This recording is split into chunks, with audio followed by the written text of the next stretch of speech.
I'd like to welcome you all to the webinar and thank you so much for being with us today. In just a few minutes, Dr. Arijana is going to take us through the session. It's going to be really exciting as we're going to review cybersecurity standards and try to identify what are the best practices that each of these standards emphasize.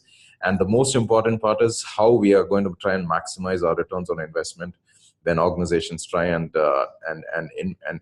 actually implement these best practices, or what we call key control areas. So like I said, thank you so much. And without further ado, I'm just going to pass it on to Dr. Arijana.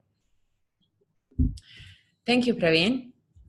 So good afternoon, everyone. Like Praveen already said, my name is Arijana Trkulka, and I'm very happy to welcome you to today's webinar. As you know, the objective of this webinar is to define how to maximize security returns from implementation of information or cybersecurity standards. So we have planned the following agenda for you. So first, we will start with the fundamental and understanding of cybersecurity and information security standards, and then explore some of the key controls areas that are common areas standards as a whole. So in this section, we will explore how best to implement these controls areas and derive, let's say, maximum benefit and maximum return of investment from the investment made. So in the section number 3, we will introduce you to Ingram Micro cybersecurity services and our portfolio.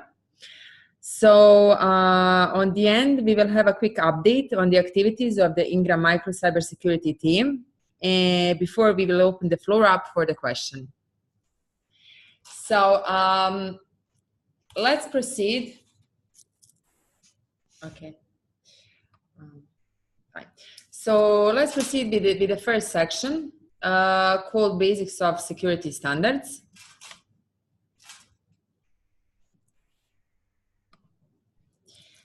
Okay, so I'm very sure that everyone today in audience, they are familiar with the role that standards plays generally in security management program.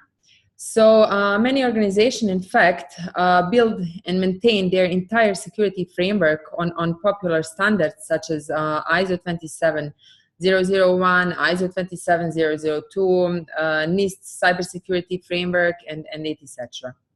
So with this in mind, let me introduce you to let's say, basics of security standard itself. So what actually security standard means?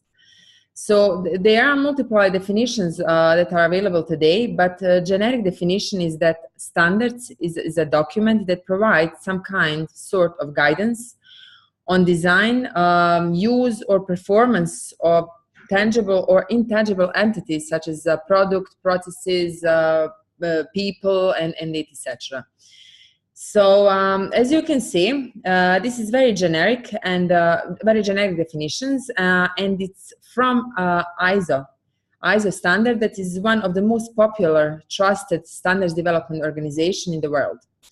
So it's also interesting to see how standard is created.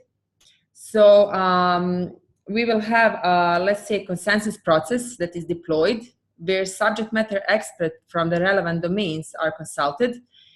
Upon eventual consensus is pursued upon the contents and approach and requirements of the standard. So many security standards, including, for example, PCI DSS, rely upon this approach. So in fact, this mentioned standard, PCI DSS, conducts annual community meetings wherein feedback is sought from the community at large. So we will have PCI auditors or acquirers and etc. So the feedback points are considered in making updates, in making revisions to PCI DSS standard. So also standard has to be approved by a recognized body. So it's section 2 on this slide. So on the international level, we know that organizations such as ISO or NIST, for the people who are not familiar with NIST, it's mean federal agency within United States Department of Commerce. and the PCI Council are some good examples. So further, we have other standards like IDMA, that is for Arab League nations in the region. We have the European Committee for Standardization, which is responsible for developing public standards in European Union. We have PACS for the APAC region. So on national level, as you can see here, the point number 3, we will have NISA, that will be in UAE, IDZIC that will be in UAE, and SAMA framework that will be in KSA. So now the question is, what are the different types actually of security standards? So on this slide, under section number 3, we can see the standards. They can be mandatory or voluntary. So what that actually means. So as we know, NISA, for example, NISA is mandatory standard for government entities in the UAE. So from the other side, we have also SAMA, that is cybersecurity framework for KSA, for financial, for example, financial sector. From the other side, we will have standards that can be voluntary. So a good example of that one will be ISO 27001 or implementation of the same, that is 27002.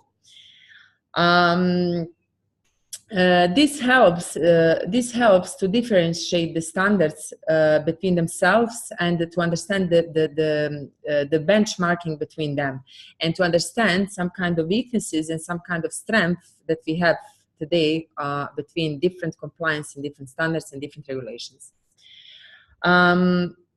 Standards may be open for interpretations, for example, providing some kind of guidelines, or it can be providing some kind of mandatory control requirements in sense of the rules. So PCI DSS is a good example of standard that is quite, let's say, mandatory, with mandatory control requirements. From the other hand, we will have ISO 27001 that it's, let's say, somehow open for interpretation.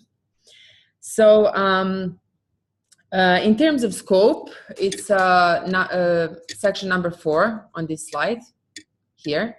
So in terms of scope, standard may apply to an entire organization, specific business, specific processes, products, systems, and etc. So on the next slide, we can see aspects of security standards. So we will have 4 different domains that we will talk about. It will be purpose, it will be how standards should be implemented, it will be focal areas, and the benefits of the different standards. So now that we have covered already security standards in the sense of definition, what security standard is, let us understand what are the other additional dimensions that one standard might have.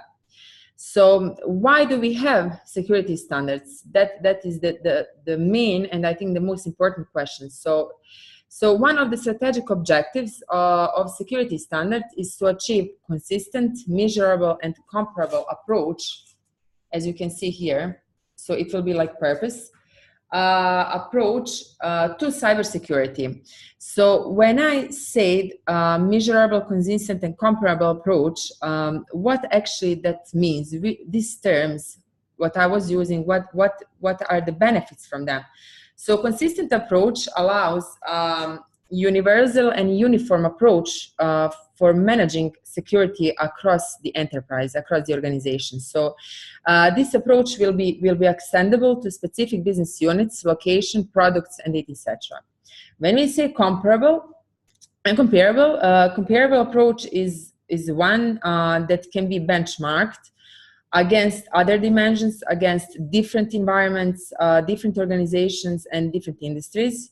So, for example, comparable cybersecurity approach will allow us to evaluate the security roadmaps of different verticals, different industries, such as, for example, procurement or finance or HR.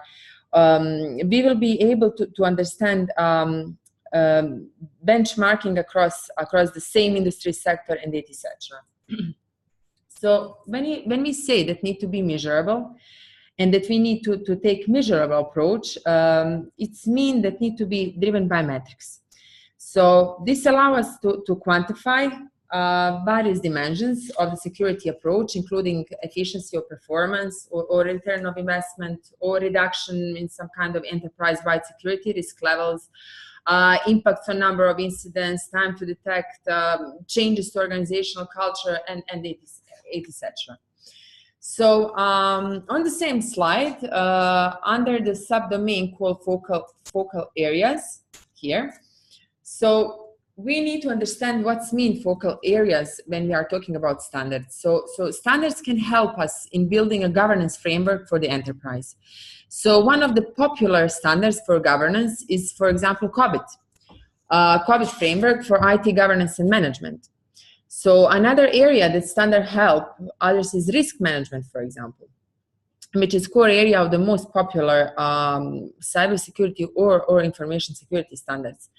However, we have focused standards on risk management, such as, for example, ISO 31000.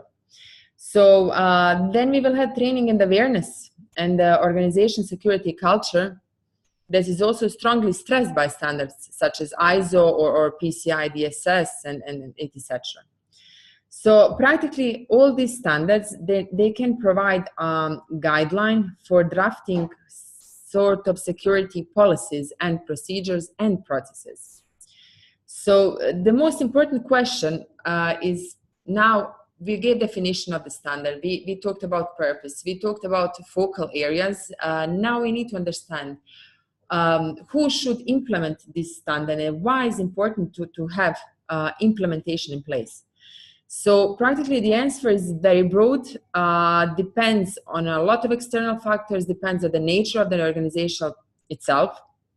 So however, in the Middle East region, standards are imposed upon regulated organizations such as, for instance, government entities or banking or any kind of financial organizations or telecom organizations. So this applies, I would say, as mandatory standard. So from the other side, from the other end, we will have a voluntary standard that must be adopted by organization, especially those such as who has some kind of critical information asset that they just cannot afford losing in any kind of security breach. So benefits of compliance, that is here on the same slide, the last item that we need to discuss. So benefits. So why benefits is important? Well, benefits of compliance with the standard, of course, that it has very important role in the market as a market reputation or optimization of security investments and cost, and the largest and most intangible benefit, which is the strength, the customer trust in the organization business practices. So practically, now we will go on the next slide, where we will try to do some kind of benchmarking. So we define standard, we mention how standard need to be implemented and why need to be implemented. We discuss purposes, we discuss different industries and the types of the standard that you might find today. So now, considering the fact that I mentioned two types of standards, mandatory and voluntary, now on this slide, you will see some kind of high-level landscape of information and cybersecurity standards across different sectors. We try to classify them into mandatory, as you can see here, and voluntary, that you can see here. So we also try to demonstrate some kind of geographical areas where we can find this kind of standards. So we start with the NISA, Information Assurance Standard. NISA compliance is mandatory standard for all UAE government entities and other entities identified as a critical national service by NISA. So NISA compliance will be applicable and will be mandatory for all other stakeholders who are supporting and dealing with any kind of critical national information or who is providing any kind of similar services. So for all other UAE entities, NISA recommends to follow the guidelines on a voluntary basis in order to participate in some kind of minimum security level. So in Dubai, for example, we have a standard called ISR. So it's second line, second row here. So ISR is information security regulations that is mandated for Dubai government entities. So while, for example, for information security standard from Abu Dhabi Systems and Information Center, we will have ISAC that is mandated for Abu Dhabi government entities that you can find here on the third row. So SAMA framework will be mandatory for financial and banking sectors in KSA. So I gave you like an overview of mandatory standards that we have here inside of this landscape. So on a global scale, we have PCI DSS, which is mandatory for any sector, but only if there is card holder data stored, processed, and transmitted by the organization. So only under these kind of conditions, PCI DSS will be mandatory for any sector. So now we are coming to one very interesting and now these days very popular standard called GDPR.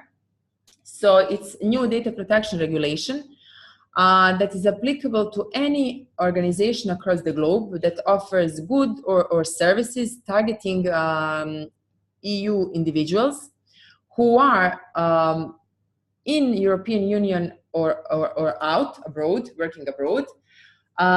So practically this standard will somehow monitor the behavior of all European individuals.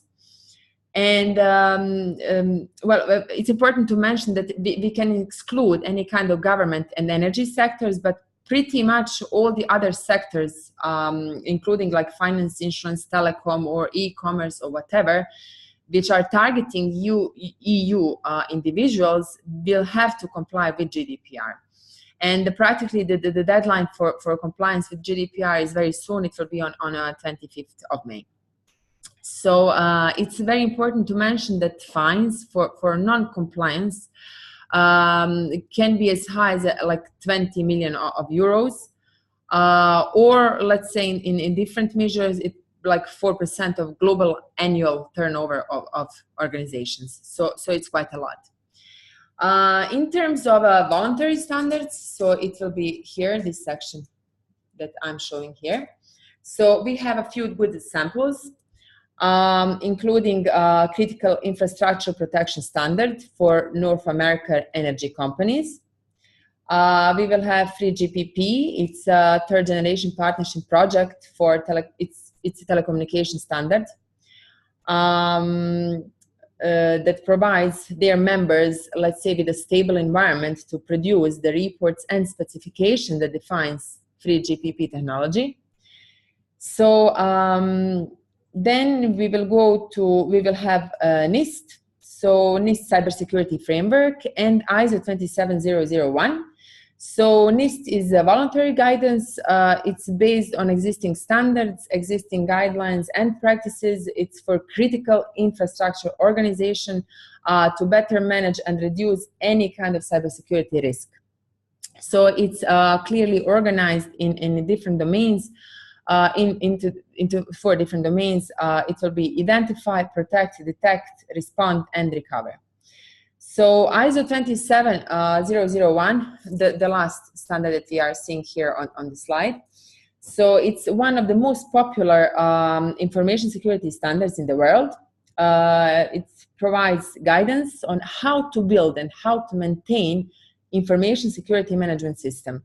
So ISO 27001 has 11 domains, has around 39 control objectives and more than like 130 plus controls. So it's touching different domains such as HR, such as physical security, such as network security, such as governance, and etc.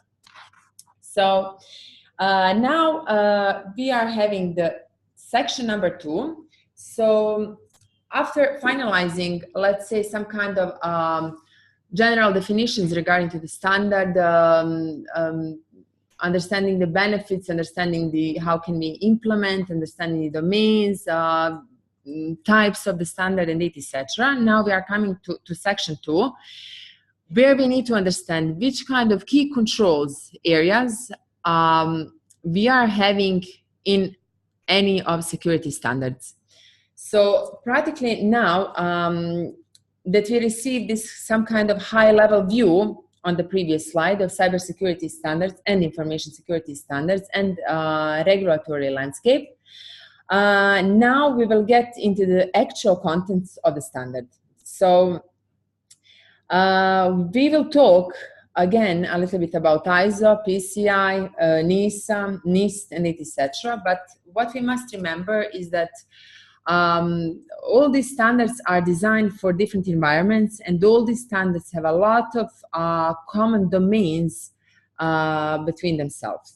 So in this section, we will explore these key control areas across multiple standards. So we will try to understand these control areas in detail, why they are important for us, why any kind of regulations or compliance or any kind of international national standard have this kind of domains.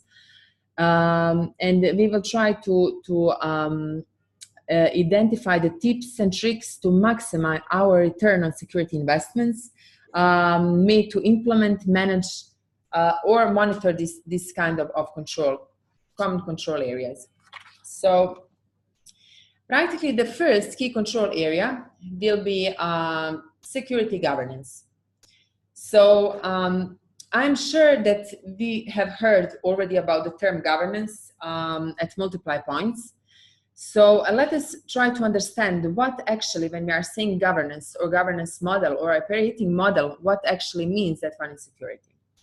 So security governance is a framework that allows for senior management to express some kind of commitment to cybersecurity, define the security goals in alignment with the business strategic objectives, provisioning any kind of resource, manpower or tools or funds or etc.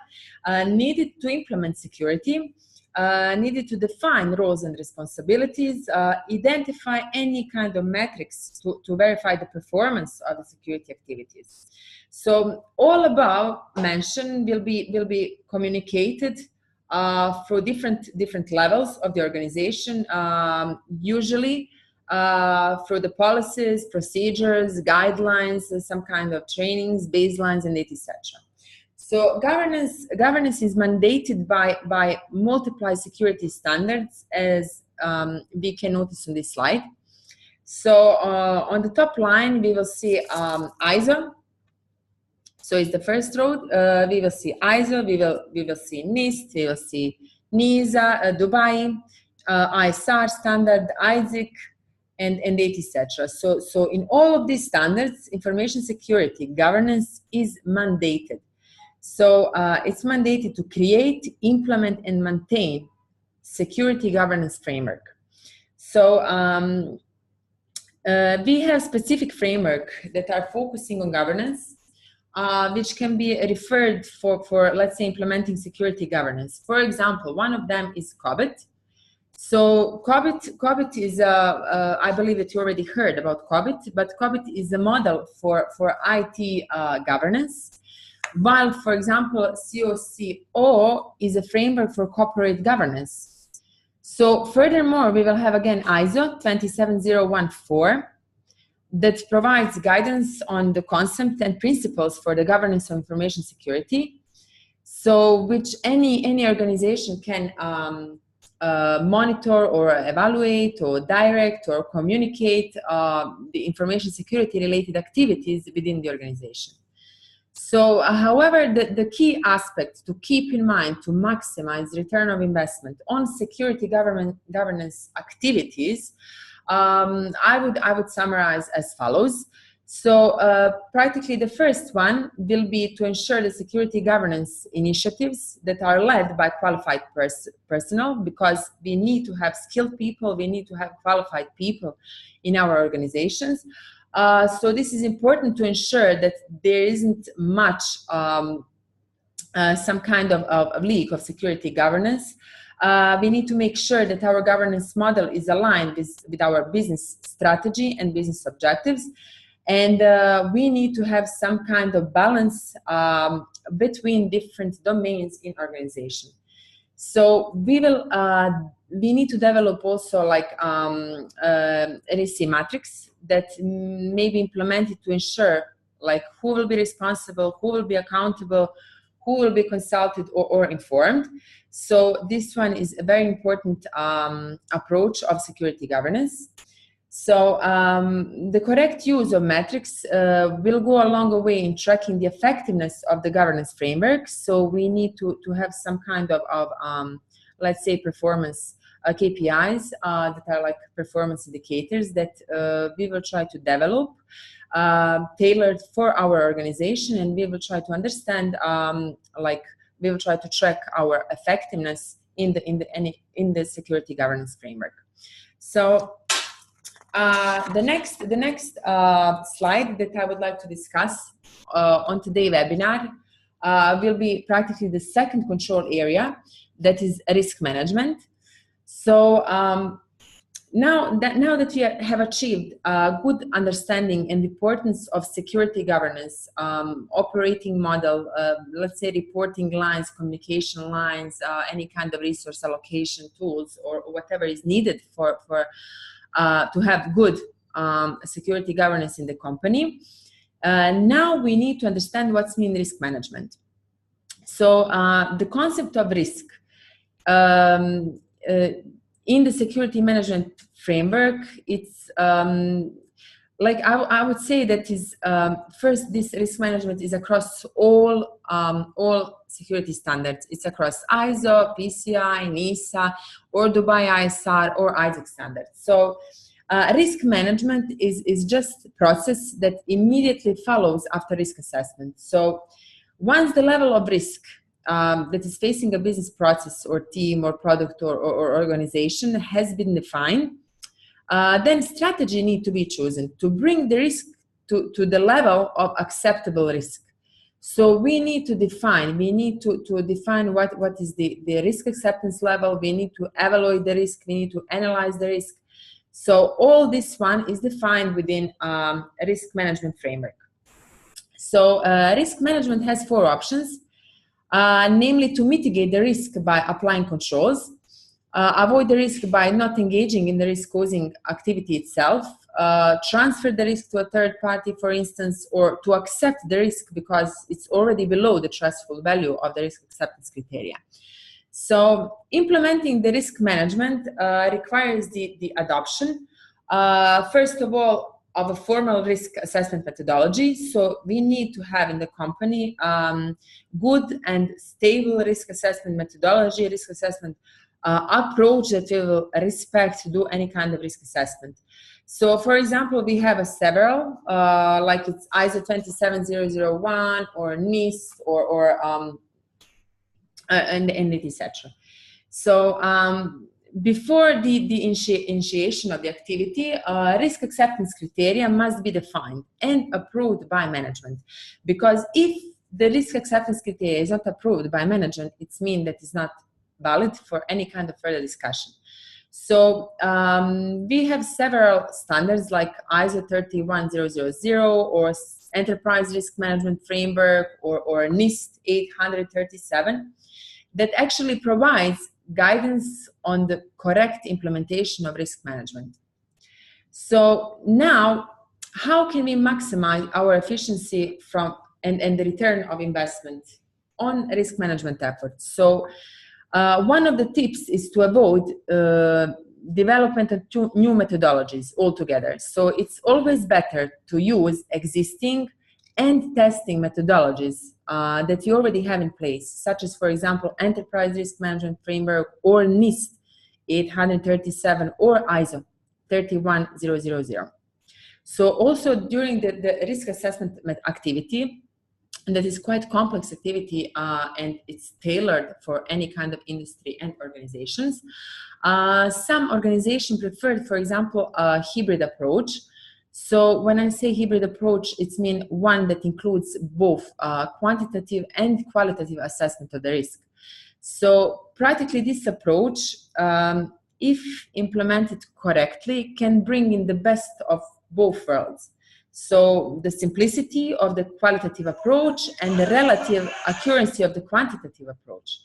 So on the end, it may be, from my end, I would advise you to hire an external, for example, consultant or subject matter expert to execute the entire risk management activity.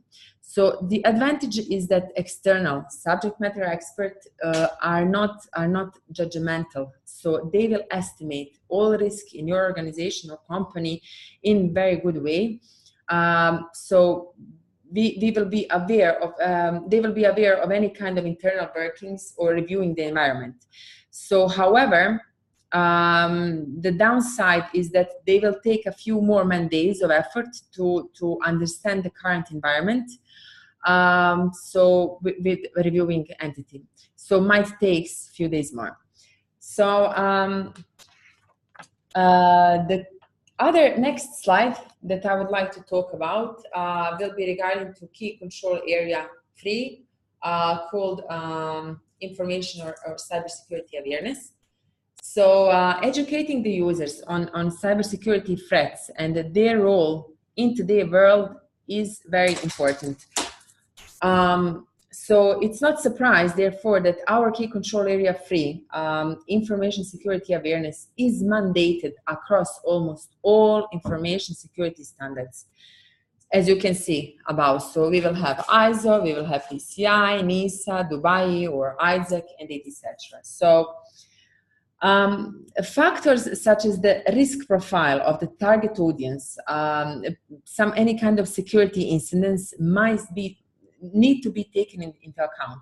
So accordingly, subjects like social engineering or phishing, endpoint security, and this, etc., must be included in any kind of awareness program plan and training. So the next step is to deliver the training. So we have different multiply methods, right, to deliver the training.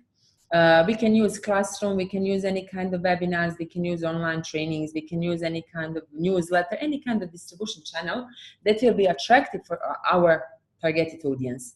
So, for example, also posters or banners and etc.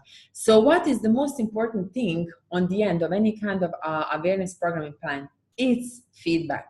So we need to understand what our audience think about us, what is takeaway message, and how they are thinking to work on some kind of continuous improvement methods.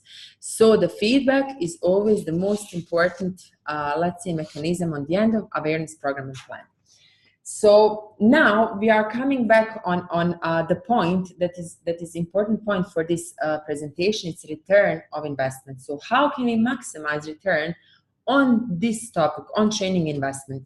So one of the key criteria is to define, for example, training evaluation metrics that can be audience feedback, for example, or reduction in the number of security incidents that are detected, or increase in number of security incidents that are being reported, or improvement in the overall risk profile of a business unit, right?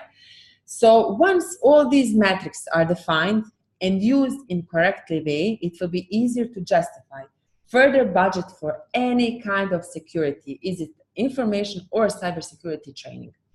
So another strategy is to make trainings more interactive and effective by stepping outside of the traditional classroom, for example, and e-learning mindset, and provide interactive simulations like a phishing campaign or gamification of the entire training. So these approaches are more effective in achieving the goals of changing employees' behavior and changing the culture in your organization and your company. So the key control area 4 will be security testing and vulnerability management. That is quite technical area.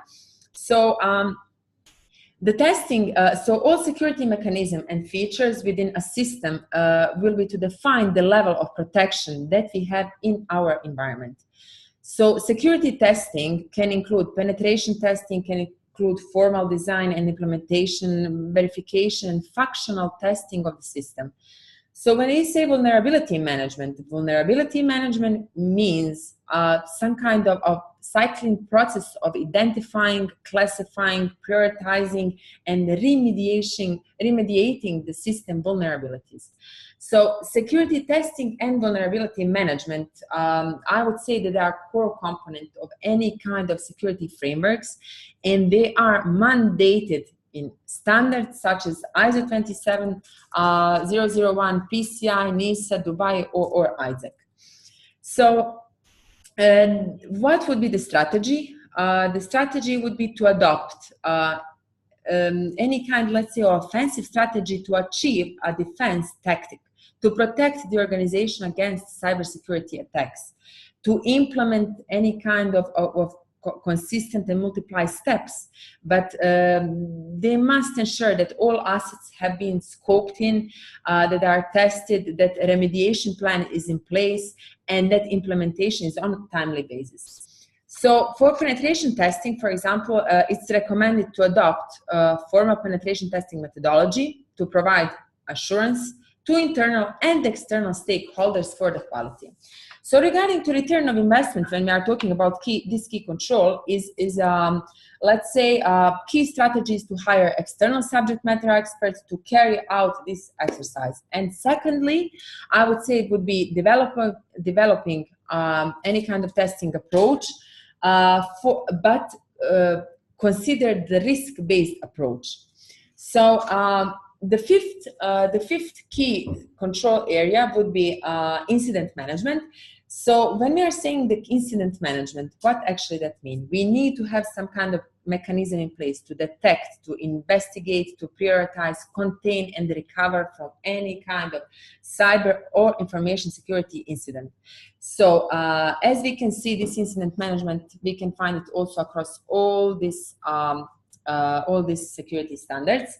So implementing the control must begin with formal incident management policy, procedure, and process, setting up the team to respond to incident alerts and take appropriate action.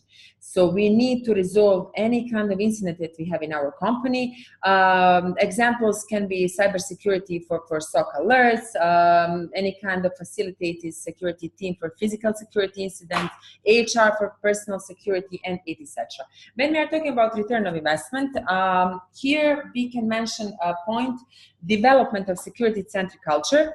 So if you see something, say something. So the maximum number of incidents are brought into daylight, and managers they need to be aware of any kind of risk and incident in the company. And the second point that I would mention is, let's say, is adoption of relevant metrics across the entire incident management framework. So include time to detect an incident, time to recover from it, restore any kind of normal operation, number of repeating incidents to help and improve our efficiency and our steps to prevent incidents to happen again. So thank you so much to attend this webinar. Now I will try to understand if there is any question regarding to the topic that we discussed today. And please, Praveen, continue. Thanks a lot. Thank you. Thank you so much, Arijana. And it was a really, really insightful session. Guys, I hope you were able to learn from the concepts that Arijana discussed. We had a look at a variety of security standards and a very good oversight of the entire landscape of regulation. Plus, just to recap, Arijana had also given a very insightful session on how we can maximize our returns when we invest in actually complying with these security standards. All right, so with that background, guys, I would like to take about 5 minutes just to give you an idea of how Ingram Micro, we can help you to achieve compliance with these standards. Like you are already aware, we represent the Ingram Micro cybersecurity team, and what you see on your screen is something that might be familiar to you already, but I'd like to remind you again. We offer a whole suite of services in terms of cybersecurity as well as trainings. When we talk about security standards, like the one that Aryan, like the many ones that Ariana discussed, we need to take a risk-based approach. We need to talk about deploying a governance framework. We need to upscale our employees in terms of awareness and so on and so forth. We can actually help you and your end customers to implement these in real time, right? So there was a very interesting slide which you showed, Ariana, that talked about the regulatory landscape. What kind of sectors need to be compliant against standards against various regions. So to our business partners, I have this message. You have end customers, you know now that what the regulatory requirements are. We saw that the NISA information assurance standards is mandatory for government entities. We saw that Dubai ISR applies for Dubai-based government entities, and ATSIC ISS also applies. We also talked about GDPR and PCI DSS and ISO 27001 at length, right? So if you have end customers who need to be certified against these standards, you can see up here on the slide, we offer consultancy services. We can actually help these organizations through you, of course, through our most valued business partners. We can help these end customers in building their compliance framework. We can draft policies and procedures for them. We can do gap assessments, risk management, one of the areas that Ariana stressed. We can actually help you on that as well. And vulnerability management, we have a whole suite of solutions around technical assessments. The very first column that you see on the left of your screen, we have a free service called Public Discovery Report, which is step one of your security assessment when it comes to technical assessments. We can also conduct periodic vulnerability assessments, scheduled penetration tests, and also in terms of incident response, we can do forensic analysis and so on as well for your customers. All right, and there's also the managed security services, the very last piece of the pie.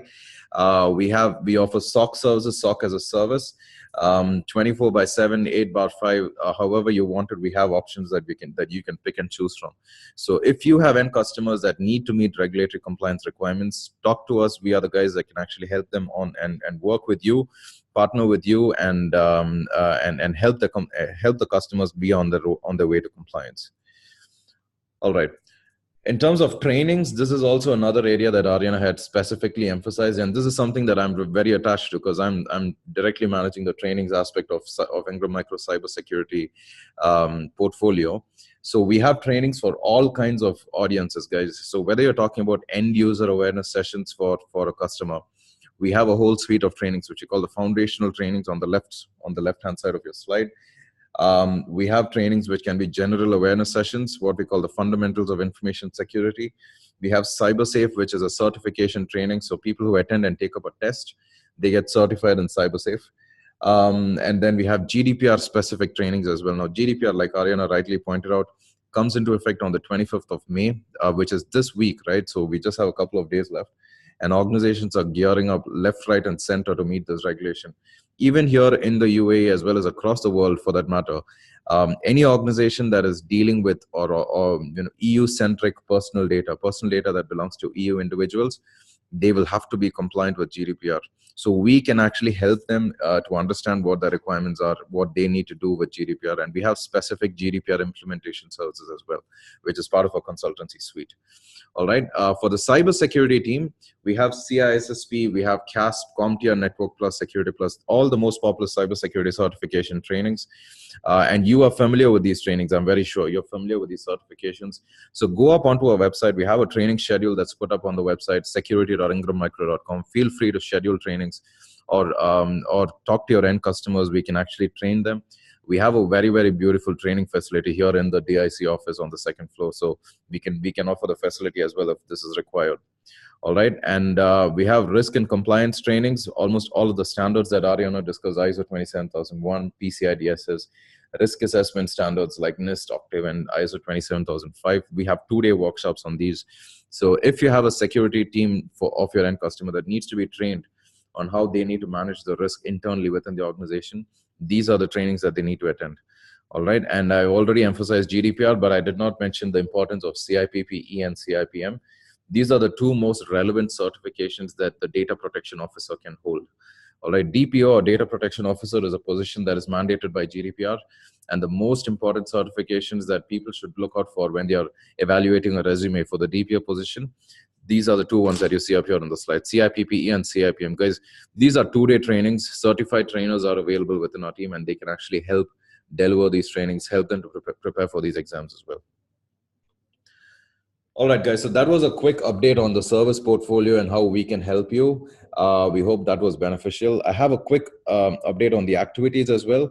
And before we complete this, let me remind you, if you have any questions, please feel free to type them into the Q&A window, and Arijana is available to take these questions. So feel free to shoot your questions away. Meantime, let me give you a quick update on the activities. As I mentioned, our website is security.ingrammicro.com. It is up and available with complete details on all our services, on all the services that we can do for you and how we can work together. Do feel free to check out our YouTube channel. It's called Ingram Micro Cybersecurity. All recordings of our webinars, previous webinars, sessions, talks, a lot of useful content is up there, artificial intelligence, GDPR, and so on. Follow us on our Twitter handle at Cybersecurity, and Jessica from the marketing team is really active on social. So a lot of timely updates on what we're up to and how you can be updated as well on cybersecurity. As plus our monthly newsletter, it's called Cyber Bytes. You will be receiving it in your inboxes every month. This month's newsletter is due in a couple of weeks, so feel free to go through it. A lot of useful information there as well. In terms of events, we successfully conducted, in partnership with ForcePoint, a launch event in UAE as well as Qatar. In case you are not aware, we now officially distribute ForcePoint as well in select regions. We had a very, very overwhelming participation for these two events, guys, and it really took us. It was a lot of encouragement for us as well. Showed us about the volume of interest in ForcePoint specific solutions in the market. Let me also tell you about the South Africa event, the last bullet point that you see. There's a partner event that we are hosting on June 19th in South Africa, Johannesburg to be precise. You will receive invites for this, and feel free to join us as well for this event. It's going to be extremely informative on all our vendors that we distribute, cybersecurity vendors that we distribute in South Africa. The third bullet point is about the public discovery report. I just wanted to touch base on this as well. Like I said, PDR is a starting point for any security conversation that you can have with your end customers, right? So we usually call it the icebreaker because it helps you to get the conversation started. It's a free service. What we do is we look for publicly discoverable information about the customer on publicly accessible sources, right? And we put this into a neat, 4-page document and share it with you.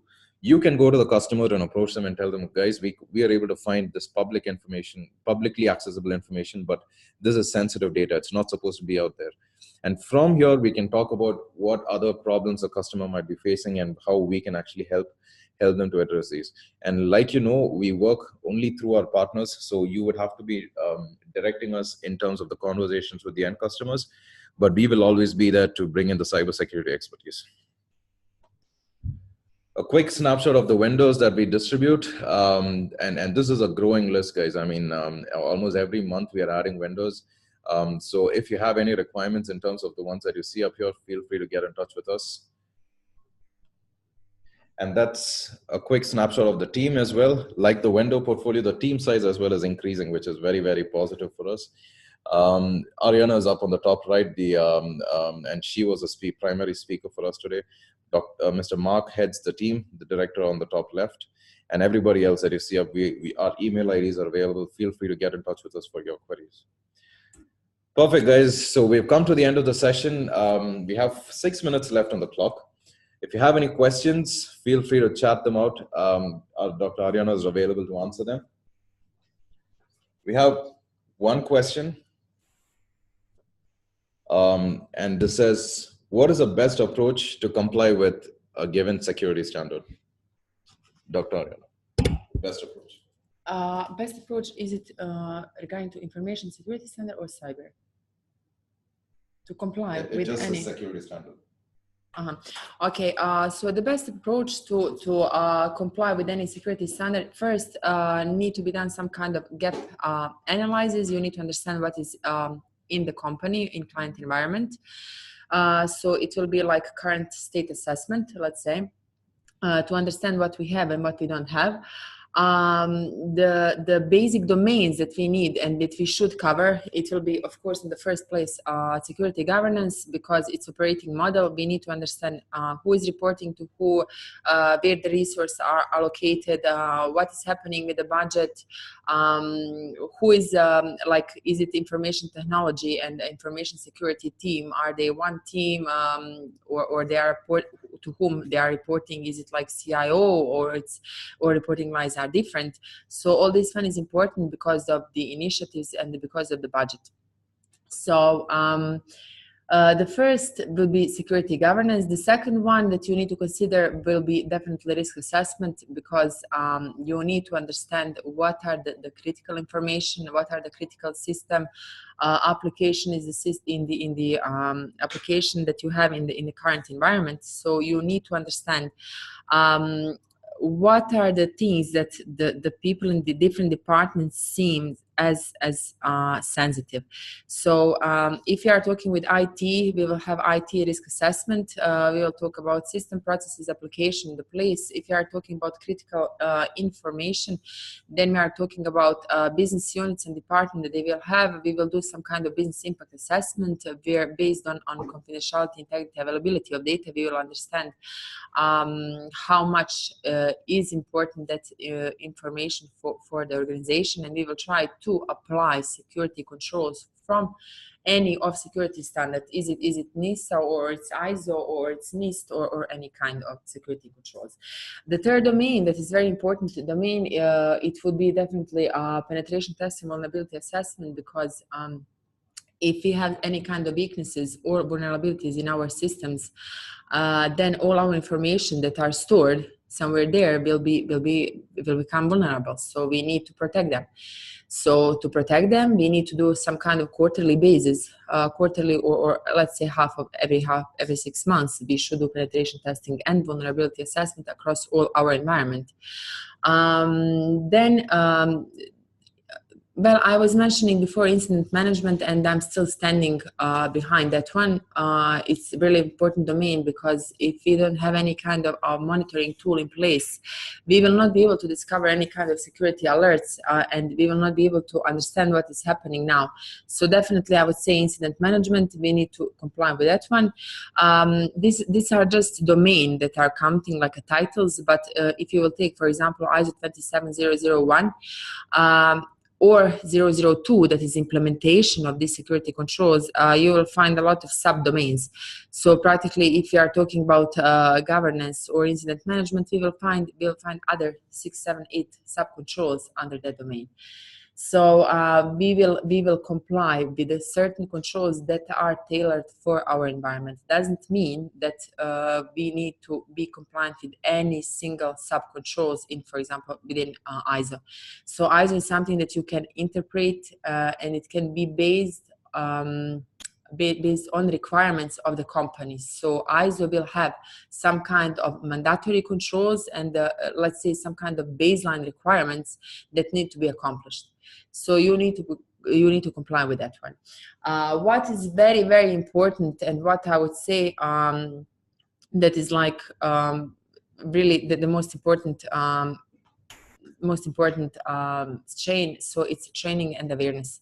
So imagine even if you have some kind of super protected technology, even if you have some kind of BitLocker on laptop, or even if everything is like working perfectly, but if your behavior as a human, if you don't respect the policies, procedures, and guidelines, and if you are not aware of things that is happening today in all external and internal threat landscape, then a human and you are becoming the weakest point in our chain. Because imagine if I have some super some kind of protection software, encryption software on my laptop, but what that one means for me, if I will just leave everything open and I will not lock out my laptop and I will just go, I will stand up for 5 minutes.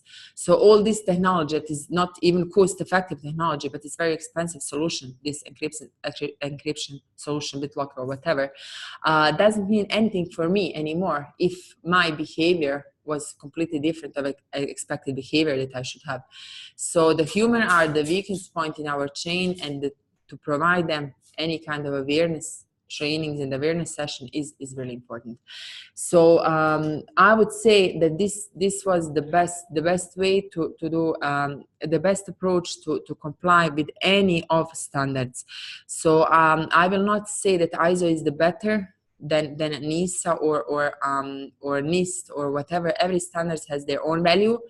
It's important to satisfy baseline requirements that every standard has. For example, NISA, we will have P1 that are minimum requirements that you need to be compliant with. So practically just focus yourself on these 5 domains that we talked about, and that let's say that one would be the best approach for return on investment also. Thank you, Dr. Arijana. And guys, just to remind you, Ingram Micro Cybersecurity, we can actually help you as well on these, on all the areas that Dr. Arijana discussed. All right, there's another question from Joe El Husseini, who's asking us, what is the best approach to use a national level standard if the government has not made an initiative? Thank you, Joe. Okay.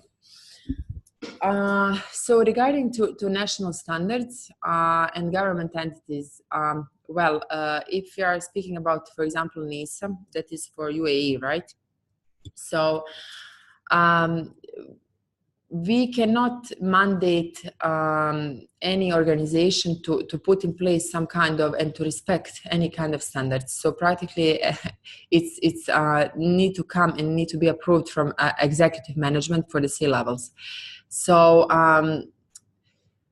what would be the best approach? For example, for NISA, they have P1 minimum requirements, right, that need to be respected. So in these minimum requirements, you will have all these domains that we were talking about. So like governance, risk management, incident, training and awareness, and etc. So best approach for me would be to do some kind of risk assessment, to break down, to understand risk acceptance level, to evaluate and analyze the risks, to understand what is critical, what is high, medium, or low, to pull out all, for example, high and critical risk that you have there in your company, in government entity, and to try to report, to present to C-level in some kind of, let's say, fancy way, providing him business justification and providing him all threats and vulnerabilities that might happen after the risk issue. So that one might be approached for the C-level to explain them why they need to put, for example, NISA or any other standard in place and why need to be mandatory, at least P1 level, that is like baseline requirements. So I would say that one would be definitely the best approach, because they need to understand the issues, they need to understand what's mean risk, they need to understand what can happen in the case if we are not covered from that point of view. For example, you can give them some kind of samples, like what happened like Aramco or like I think 2 years ago. So the risk that was basically for them, it was low. It was in that risk acceptance criteria low. Actually, that risk caused a lot of damage, not just reputational damage, but also damage, for example, financial damage, operational damage, any kind of business disruption, and etc. So definitely, I would start from risk assessment and critical and high levels, providing them business justification, and continue and to convince them why we need to have in place all policies, all procedures, P1 requirements from the NISA, for example, guidelines. Yeah. So okay. So I just saw the question from Joe. Actually, he was speaking about Lebanon. So from Lebanon, from the Lebanon to be. Now I'm thinking what can be interesting for Lebanon. You can do ISO. So I will go with ISO 27001-002. So practically take the minimum requirements that ISO international standards is requiring, and try to do similar approach that I already mentioned. Try to do from the risk assessment and try to convince executive management, C-level, that really which kind of threats and which kind of landscape and external issues that might cause reputational, financial, and well, financial damage and business disruption in your company. Yeah. Thank you so much, Dr. Arijana, and thank you guys for your questions as well. We don't see any further questions, so let me take a second to thank you for your attendance, and really appreciate the time that you've given us. Let me reiterate that we look forward to working with you, and feel free to get in touch with us for any of your cybersecurity queries or questions. More than happy to collaborate. Thank you guys, and have a great afternoon as well. Thank you.